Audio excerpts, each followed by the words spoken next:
Assalamualaikum warahmatullahi wabarakatuh.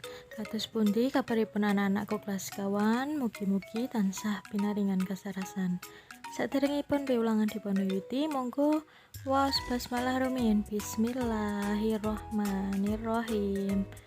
Piwulang 3, materinipun unggah-ungguh basa utawa sopan santun dalam berbicara. Unggah-ungguh basa utawa sopan santun dalam berbicara. 1. Basa ngoko dibedakake dadi loro, yaiku ngoko lugu lan ngoko alus.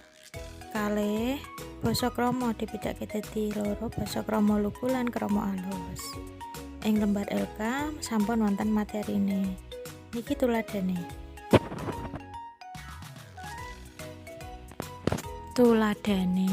Basa ngoko. 1.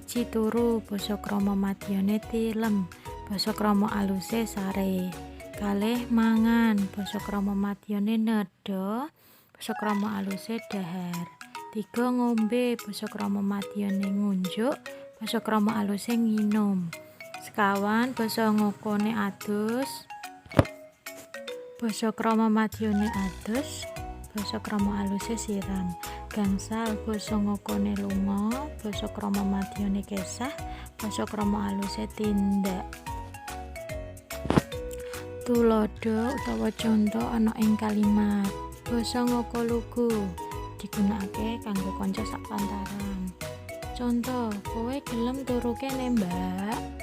Basa ngoko aluse contone, panjenengan kersa sare kene, Mbak? Basa krama lugu contone, sampeyan purun tilem mriki, Mbak. Basa krama aluse contone, panjenengan kersa sare mriki, Mbak. Tugas anak-anak inggih menika: 1.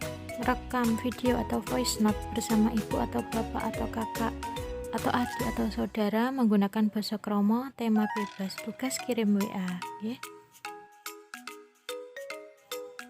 Matur nuwun. Wassalamualaikum warahmatullahi wabarakatuh.